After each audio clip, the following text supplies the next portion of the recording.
If they don't make it to the finals, then this might be one of the biggest L's in NBA history. Hot topics. Embiid never had the mentality to win a championship. I don't think he ever will win a championship. The best analysis. But Jokic, he might be the best player in the league this season. He really might be the MVP. This is the Full Court Report. All right, we're back. Switching up that intro a little bit. I like it. Yeah, it's a shame Toby couldn't hear that, but, you know. He's out with more load management. Yeah, it is what it is. But, you know, I figured I'd switch it up. Halliburton hasn't really been, you know, much of a player this year, so I don't know. I think he lost his spot. Embiid, that story in Philly, that's bigger right now. So, you know, I figured I'd make a little change there. But I guess we probably could have talked about a little Embiid, a little Philadelphia, but we got some other news going on around the NBA. The NBA is really doing its thing. There's been a lot of great games recently. You know, a lot of stories, but I feel like the biggest thing right now, at least, is what's going on in Oklahoma City. Chet Holmgren, he's going to be out for at least 8 to 10 weeks. Against the Golden State Warriors this past Sunday, he suffered a pelvic fracture, and that's a huge loss for the Thunder. And I feel like this has become one of the most interesting teams in the league. You have SGA, an MVP candidate, but right, like I said, Chet Holmgren is injured, but also Isaiah Hartenstein, who was their big free agency pickup this offseason, is also out. I believe he's dealing with a wrist or a hand injury.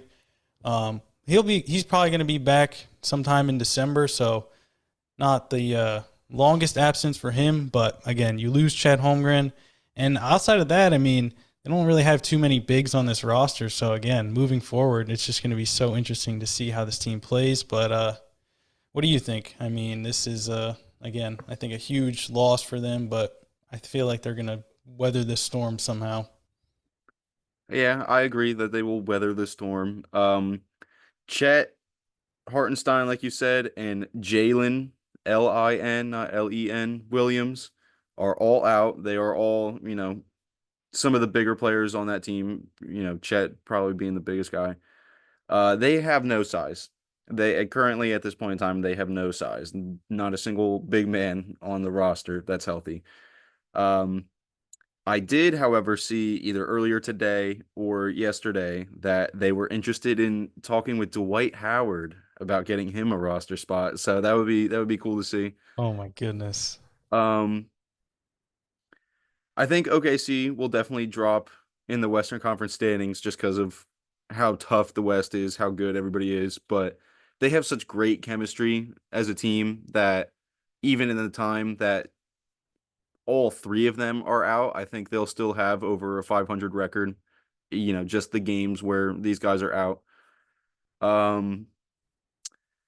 And shout out Chet. I just found out the other day that me and him share a birthday, May 1st. So what up, Chet?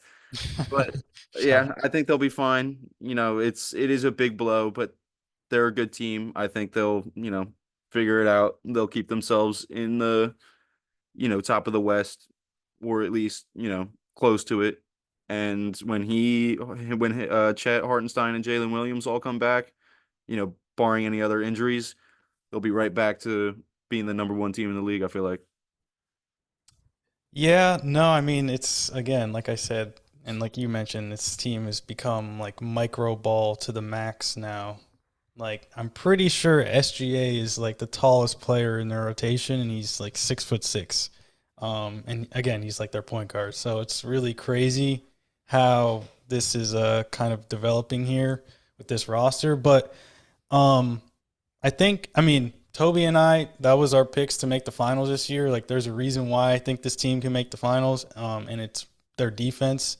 Obviously, you know, you have SGA, a fantastic offensive player, Jalen Williams, the Jale and Jalen Williams. Chet, obviously, you know, a great offensive player, but now you kind of, you know, you're going to be without him for a while. But defensively, this team is just something else. And with Chet, obviously, they're a fantastic defense. But again, this team I think is constructed to just wreak havoc defensively. SGA, not a great, I guess, just lockdown defender on the perimeter, just going to shut down like an opposing, point guard or anything like that. But, very active defender, like can get a lot of steals, a lot of deflections, things like that. Jalen Williams, I think, is kind of the same way. And then like they picked up Alex Caruso in the offseason. I feel like a lot of people have kind of been like not appreciating him, I guess, as much. He's not, scoring a ton, but that's not really why he's there. I feel like he's just, again, another guy who's going to go out there and wreak havoc. Lou Dort, a fantastic defender as well. So, like, and they also have Cason Wallace, who's another fun guy I really like watching, really good defender who they drafted, I think, last year. Yeah, I mean, if there is a team that can play without a center, I think it's this one. Right now, they force 20.2 turnovers per game. That's the most in the NBA. Obviously, those numbers are there with Chet, so it could dip a little. But, averaging 20 opponent turnovers a game is fantastic. Like, the all-time marks are like 24, 23. So, like, if you're anywhere in the 20s, like, you're doing something really well. And in their first game without Chet, he got injured against the Warriors. They played the Clippers the next game. They forced 24 Clipper turnovers in that game. So, I mean, this team really knows how to, just be ball hawks really at the end of the day. And I think that's going to help them a lot during this stretch because, rebounding could be a problem for them moving forward just for the fact that they don't have that many bigs on their roster. But if you're getting, 20 turnovers a game, you're scoring, off those turnovers, those are, points that obviously are very valuable in a contest where you might not be able to get defensive rebounds. So I don't know. I mean, I don't think that this team is going to, go on some crazy winning streak without Chet and everyone's going to be like, oh, they don't need Chet, something like that. But I feel like they're going to be able to hold their own against a lot of teams. Obviously they're going to run into, someone like Jokic, who's going to be like a huge mismatch, or like, I don't know if they play the Sixers anytime soon, somebody like Embiid, or, even someone like Şengün in Houston, or Wembanyama even, just someone who they really just have no player for. But I feel like they're going to be still very competitive moving forward. Yeah. Yep. I agree. Yeah. But, yeah, I mean, get well soon, Chet. It sucks because, he also missed his first season in the league with the injury. So we hope that it's not like a recurring thing with him, obviously, but right now it's just two kind of major injuries already, and that's never good a good way to start your career. But hopefully he comes back soon and, can potentially help this team compete for a championship, because I think they can absolutely do it. Mm-hmm. But moving on, another team that might be able to contend for an NBA championship, the Cleveland Cavaliers. They moved to 13-0 this past Wednesday. They played the Sixers, and this was I think a back-to-back game for Philly. So there was no Embiid, no Paul George, and obviously still no Tyrese Maxey. But they became the sixth team in NBA history to start 13-0. So they are on the very short list of teams who have started the season this well. I just figured we talk about it. It's obviously something historic, but I mean, just in your opinion, what have you seen from the Cavs, and why do you think they're doing so well right now? They're doing so good just simply because they have a lot of talent. They have a lot of great players. Their whole starting lineup, with the exception of Isaac Okoro, who's still a really good player. All four of Darius Garland, Donovan Mitchell, Mobley, and Allen, they might all be all-stars. They might be looking like the Hawks from back in the day with their four starters being all-stars. But the one thing that I've seen a lot of just people online, and especially Kenny Atkinson, their coach, they've been emphasizing a lot of ball movement. Kenny Atkinson said he took a lot from Steve Kerr in his time when he was the assistant coach in Golden State. And I saw a video where he was at the Cavs practice talking to the team, and he had mentioned how Draymond Green is so important to the Warriors because of how he's a connector, where he means like, let's say they're running a play for Steph, but you know, I can't even think of anybody. Andrew Wiggins. Let's say Andrew Wiggins has the ball. They're going to make it look like it's a play for Andrew Wiggins. They're going to pass it to Draymond, but he knows exactly where Steph is going to be just from so many reps and practices and just playing together for so long that the whole play looks like it's designed for Andrew Wiggins. And then you just see Draymond get it right to Curry, right in his spot. And Kenny Atkinson said he's been implementing that in their game plan like heavily. Just, you know, I don't want to say, passing for a better shot, but it kind of is that simple. They're really just keep moving the ball until they have the best shot possible for that possession. And I don't know. I think Kenny Atkinson might steal himself a coach of the year. Yeah, no, seriously. I mean, when you start 13-0, like this is something we have not seen, very often. And like you said, coach of the year, very much in the cards for Atkinson. But that's so interesting. You mentioned like him coming from Golden State. I feel like Mobley, and that's why I was so high on him like coming into the season. I feel like he's kind of playing like that Draymond Green role. Like, I felt like coming out of college, he was kind of an underrated passer in that sense, like somebody who can handle the ball, like not a ton, like not every possession, like I don't know if you don't want him running the offense constantly, especially when you have Donovan Mitchell and Darius Garland, but I feel like just a couple more possessions where he's kind of the ball handler at the top of the key, making decisions, and you see that kind of that takes a hit for guys like Donovan Mitchell. Right now, he's averaging 23.6 points per game, which is the lowest since his rookie season. And a lot of people are, might be questioning why that is. Why that is. I just feel like it's just less possessions he's getting, like less isolation possessions to score. And I mean, at the end of the day, I feel like he's still making a huge impact on that team. He's obviously scoring less, but sometimes you got to sacrifice a little shots and the team gets a lot better. And that's what we've seen with this Cavs team. I feel like Darius Garland also has been like fantastic. Amazing. Like I feel like he's kind of almost their go-to scorer like in a lot of late games, which is kind of surprising to see when you have Donovan Mitchell, but I've seen a lot of possessions in the clutch with this team where he's kind of, running the offense or just kind of just going to get a bucket for this team. So I really like what I've seen from Darius Garland. I feel like he's also been playing defense like on an underrated level, just being a lot more competitive on that end. I don't know if anyone else has seen that, but I just feel like he's giving a lot more effort on that end as well.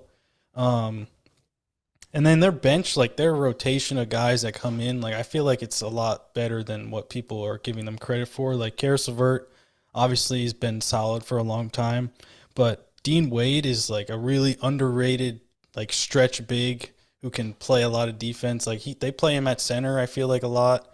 But he, a floor spacer offensively. So he just a kind of an underrated player in that rotation. And Ty Jerome, who's basically just like their backup point guard, shooting guard. They play him next to Darius and Donovan sometimes, but a really underrated player as well, like solid on both ends. He's not going to like pop and make any like eye-popping plays really, I guess, but just always doing like the right thing, it seems like. And then Sam Merrill, Georges Niang, just solid role guys, like getting, hitting some spot up threes, running off screens, shooting, stuff like that. So, I mean, this team it really is operating like a well-oiled machine, and you do see some similarities to like what Steve Kerr is doing in Golden State and has done over the course of his, time there. But I feel like Kenny Atkinson has kind of put his own little touch on it as well, and it's just, I mean, it's working, and I love watching them. So it's been a blast for them. But yeah, in our little rundown, you had asked when do we think, if at all do we think that the Cavs win streak will end. And Mhm. I'm going to say it right here, right now. And I don't like to say it, but they will lose in Boston to the Celtics on November 19th. This streak will not be going on much longer. Okay. No, I mean that is definitely a possibility in Boston. That's going to be a tough one for sure. But I don't know, man. This team has been playing very well. I think they already beat Boston, if I'm not mistaken, They very well could have. in like, at the earlier part of the season. But yeah, man. Uh, Regardless of whenever this streak ends, it's been impressive, and I feel like this Cavaliers team needs to be taken seriously because in the playoffs, I feel like they're going to be just as good. Like obviously, some teams, are great regular season teams, but I feel like this is a team that can be very successful in the playoffs as well. Just getting contributions from a lot of different players, and they're defensively are a really good team as well. So that's going to obviously help them with whatever matchup they get. But yeah, man, shout out the Cavs, 13-0, and we'll see how long this streak goes. But now I kind of want to just go around the league and play a little game we've done in the past called Trend or Dead End.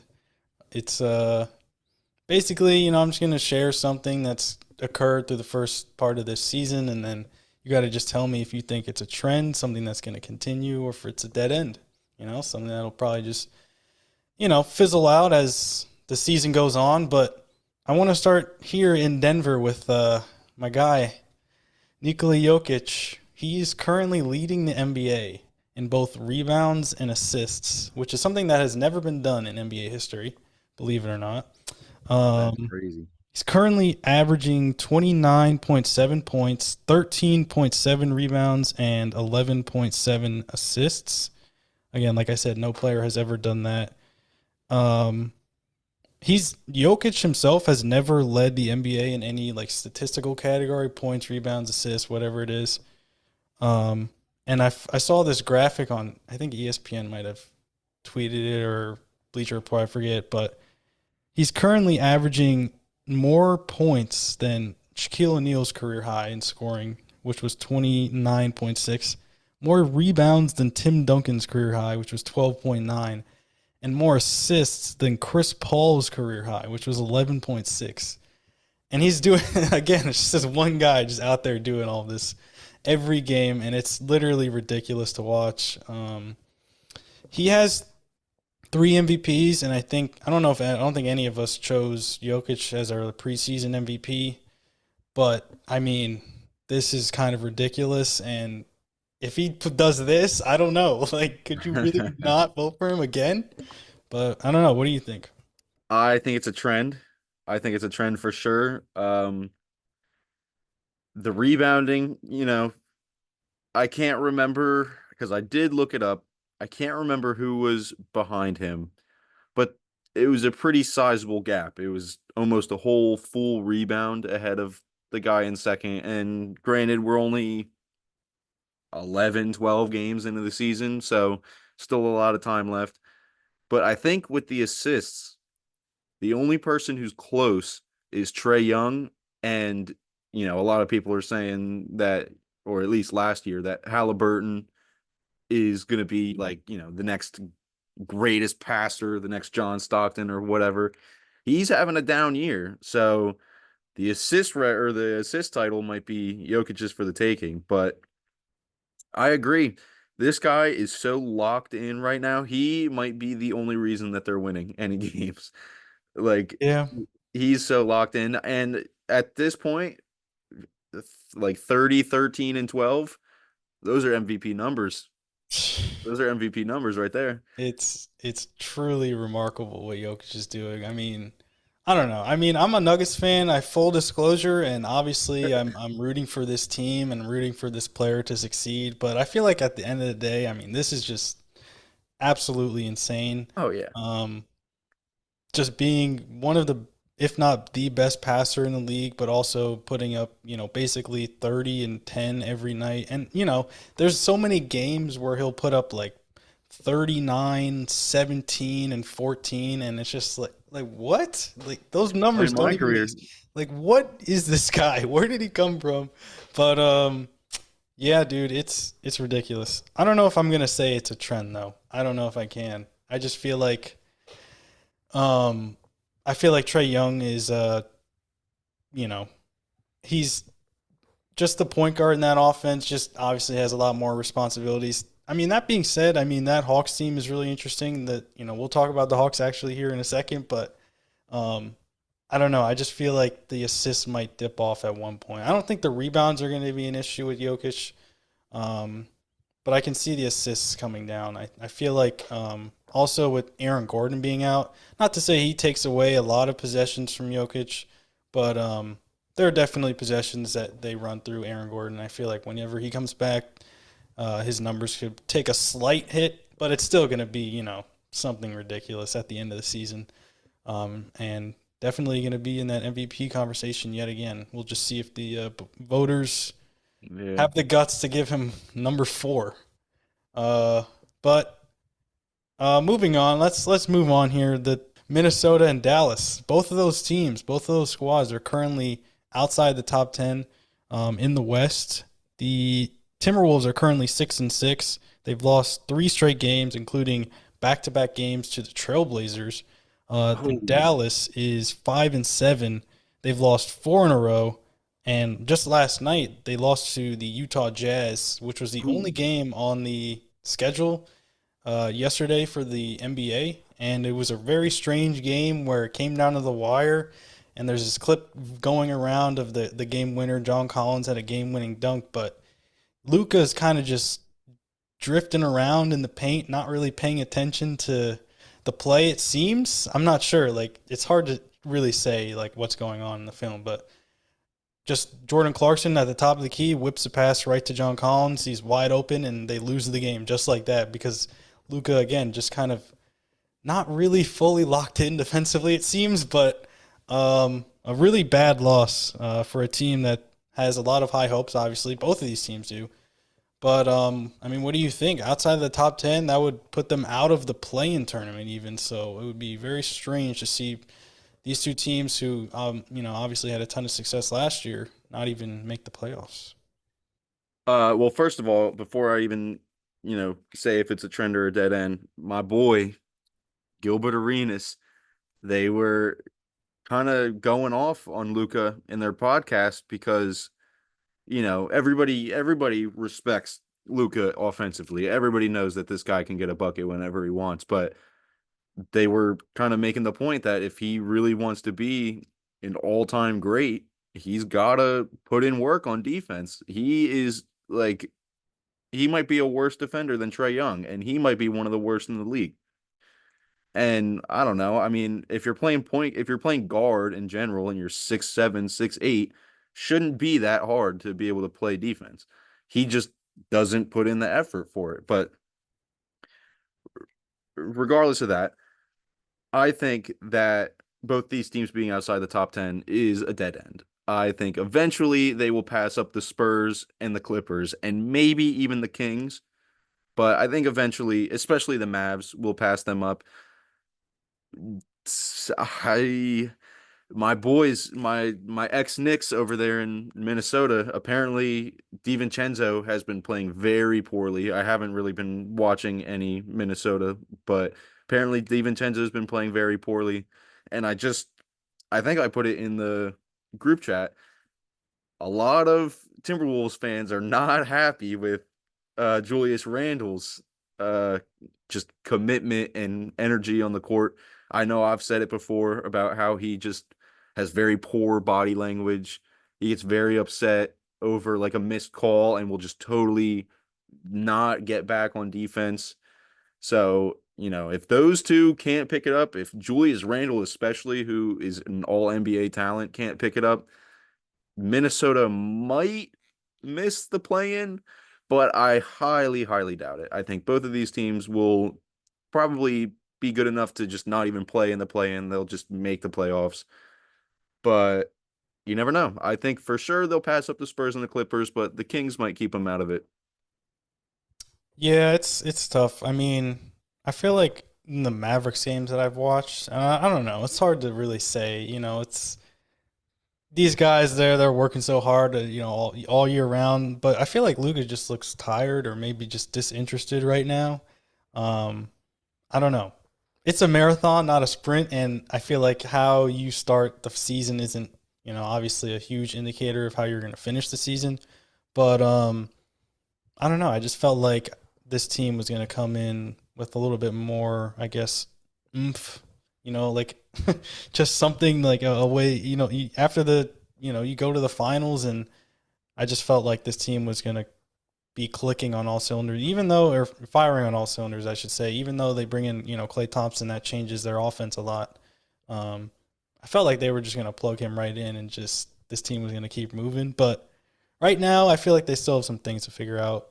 As for Minnesota, yeah, I mean, again, it's just these two teams. You make a bunch of off-season acquisitions, and this is what happens. You just got to build that chemistry, I think.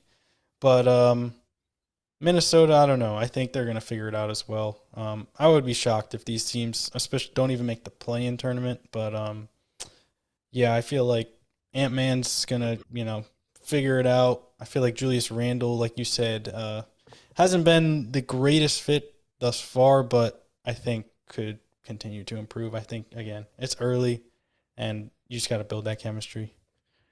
But, yeah. So, again, I think I agree with you. Probably a dead end there. But moving on, we now want to talk about another individual player who's putting up a pretty ridiculous statistical anomaly here with Dyson Daniels, who was acquired by the Atlanta Hawks this offseason in a trade that sent DeJounte Murray to New Orleans. He's just kind of like part of that trade, not really any like headliner or anything like that. But he's come to the Hawks and played very well. And he's currently leading the NBA in steals per game with 3.6. And the all-time NBA record is actually 3.7. Alvin Robertson, he led the NBA in steals 1 year with 3.7. He won Defensive Player of the Year that season, and he also won Most Improved that year. So I don't know. I'm not saying Dyson Daniels could do the same thing, but right now he's playing very well. He's averaging 14.3 points per game, about 4 rebounds, 3 assists, and like we mentioned, 3.6 steals. So again, he's been a very good pickup for them. I've always been a fan of Dyson Daniels. I feel like, he came from overseas, but this is exactly the kind of impact I thought he could make in the NBA. Kind of just like another guy who's going to go out there and just kind of wreak havoc, but, a bigger point guard who can run your offense as well. I don't know if he's ever going to be like a superstar player in the NBA, but I think this is exactly the kind of player he can be for quite some time. And I feel like this is a really good piece for the Hawks, but I mean, the steals aspect is ridiculous. What do you think? Yeah, I'm not very informed on Dyson Daniels as a player. He's always just kind of been there, in my opinion. Like, he's always just kind of been, role player, solid guy, does just nothing special. But he is a whole almost steal and a half above Jordan Poole, who is second in steals with 2.3. And Jordan Poole is not known for defense by any means. So I think the steals title is Dyson Daniels. You can lock it up now. But other than that, I don't really have nothing else on this guy. I couldn't really tell you much about him. Paid for the Pelicans. That's really all I got.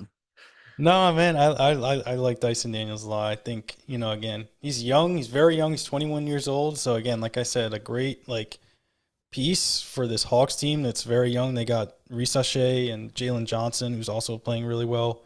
Trae Young still, I think, only 25 years old. So I feel like the Hawks in general have a really fun team moving forward.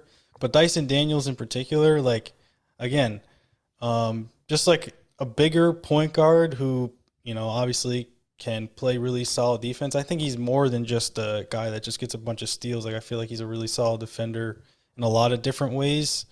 But and someone again who can run your offense. Obviously averaging a couple assists here, but obviously it isn't all about assists. But I think a really solid playmaker and like someone who fits really well next to someone like Trae Young, in my opinion, like someone who can kind of handle the ball. And that's what they brought in DeJounte Murray essentially for. And I feel like now you have Dyson Daniels, who's pretty similar in that aspect, someone who can take the load off offensively for someone like Trae Young, but also a really impactful defender who's, kind of going to help Trae Young in that aspect. Shout out Dyson Daniels. I think he's going to continue this crazy steals streak. I don't know if he's going to get the all-time record. I don't know if I can say that, but I would. I think I agree with you. I think he's going to probably lead the league here, and that's interesting though. I feel like he could be in conversations for Defensive Player of the Year, depending on where that number is at the end of the season. But So moving on, I guess transitioning to not too far in the Eastern Conference as a whole.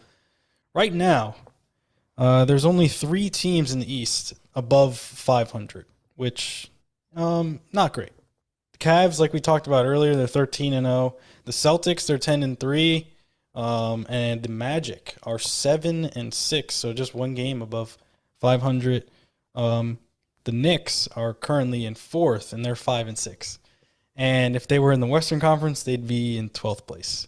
Ooh. So again, it's still very early. And I feel like there's just some teams like the Pacers, the Sixers, the Bucks even, who we all thought was going to start the season a lot better, and just haven't really gotten off to that great start. But I guess your opinions on just what's going on in the Eastern Conference right now.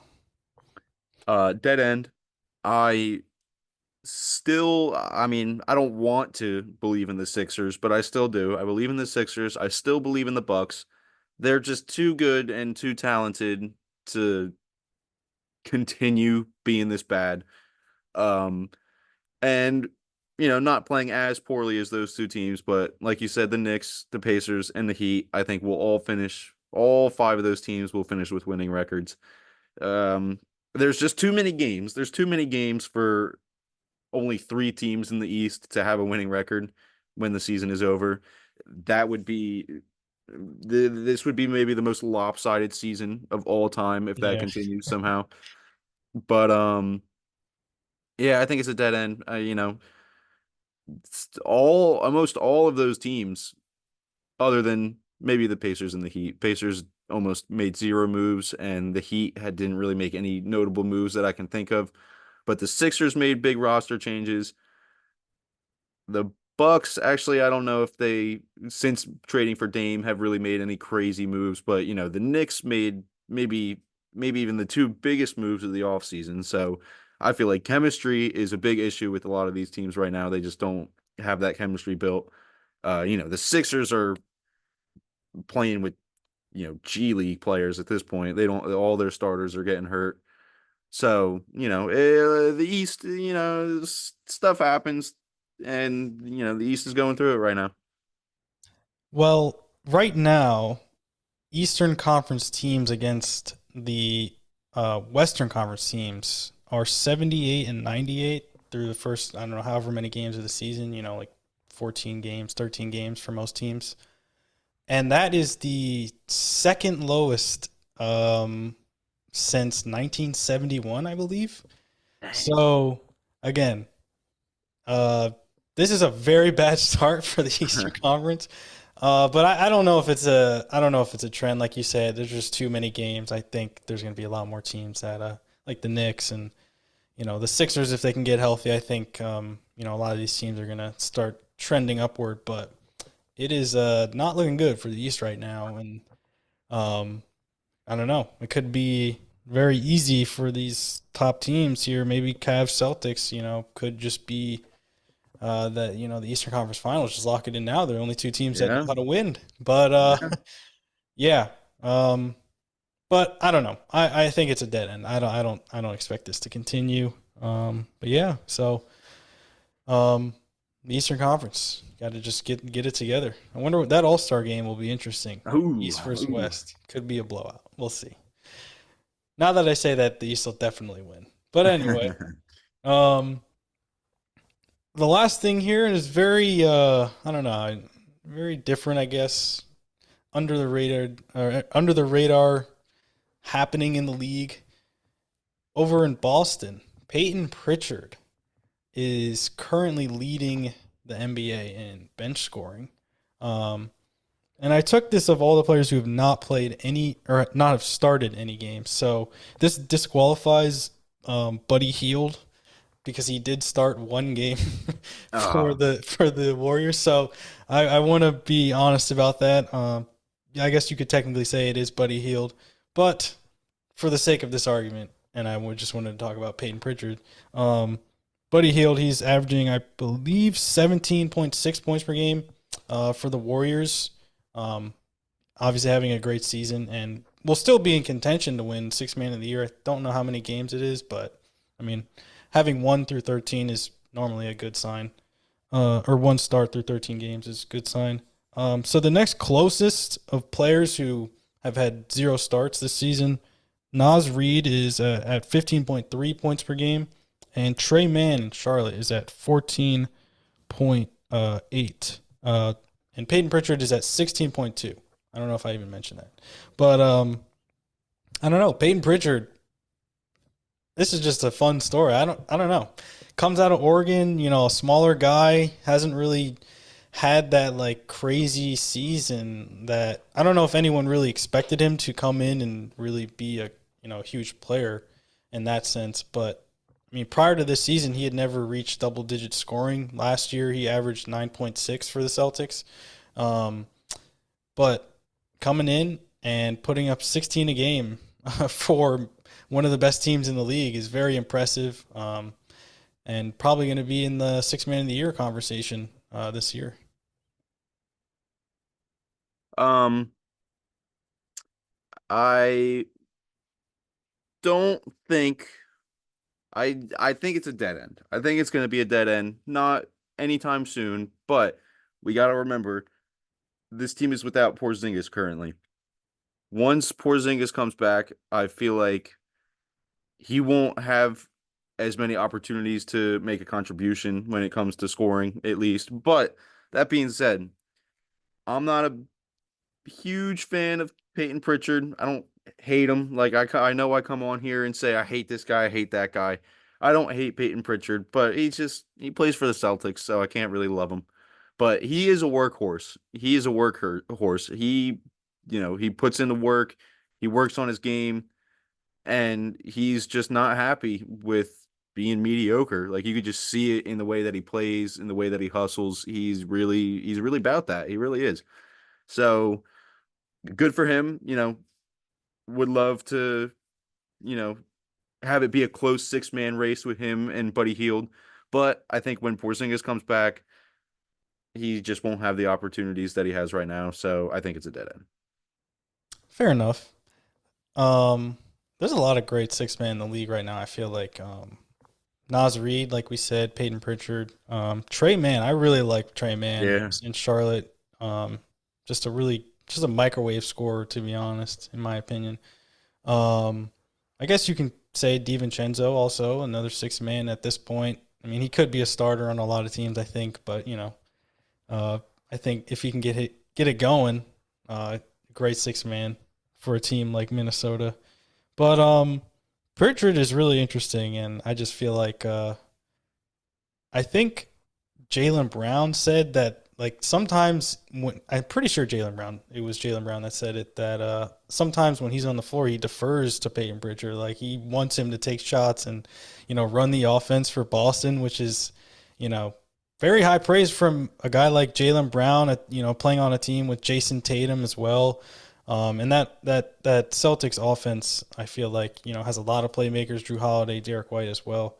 But I think, like you said, when Kristaps Porzingis comes back, I feel like he'll probably get a lot less shots in that sense. So I don't know if he's going to lead the league in bench scoring, but definitely going to be a valuable contributor for, their title defense here coming up in the playoffs. So But yeah, shout out Payton Pritchard. I think Brian Scalabrine, who's a former Celtic, Legend. won with the Celtics in 2008, that championship team. I think he's also a broadcaster for the Celtics. So he said Payton Pritchard would average 27 points and 8 assists a game if he was a full-time starter. And I was like, whoa, 27 and 8 is, I mean, that's crazy.